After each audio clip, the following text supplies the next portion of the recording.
In today's video, we're going to make apple crumble. And first of all, we are going to have to core, peel and cut our apples. So we're going to use an apple corer, and on the front, it's got a serrated edge. You're going to take your apple and put it on a surface and keep it very steadily, otherwise it will flop about.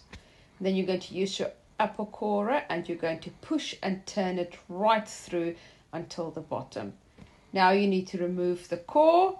Make sure that you do not cut yourself with it, so push it right from the back. Now we need to peel the apple, and we need a vegetable peeler. You need to peel away from yourself so that you don't cut yourself. The apple can be a little bit slippery, so I find if I put my fingers in the two openings on each side, it doesn't slip out of your hands that easily. So make sure that you peel off all the skin. If there's a little bit left, you can cut it off with a knife later, but just make sure that you work carefully with the peeler because it's very sharp. It's now time for us to cut our apples. We're going to use the claw and the bridge technique. Just clear your surface. Now we're going to use the bridge technique to cut all the apples in half. And then we are going to use the claw technique to cut it into small little blocks. The half you also need to cut. So we use the bridge technique again, and the halves we cut into quarters, and then the quarters we cut through the middle as well.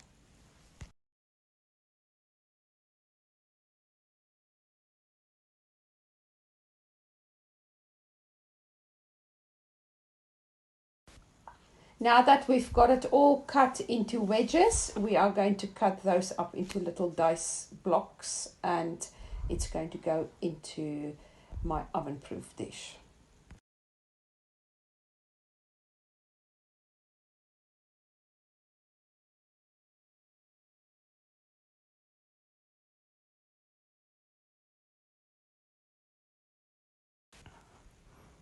So now we've got our apples in our bowl. You can add some fruit to it. So if you want to, you can add raisins and some cinnamon.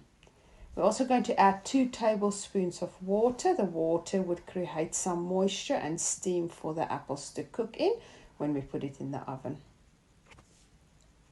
We are now ready to make our topping, and we're going to use some flour and butter. Make sure that your butter are small little cubes, and you use the rubbing in technique to rub the butter into the flour.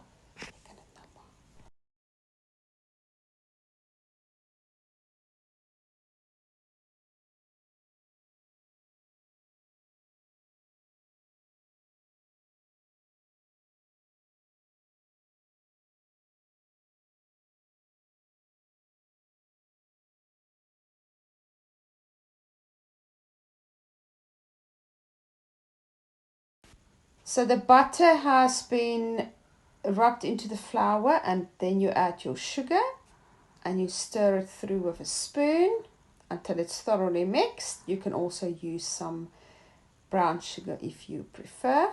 And now the topping is ready to go on top of our apples. You scoop it onto it. Do not press it down with your hands. Just spread it evenly over the crumble.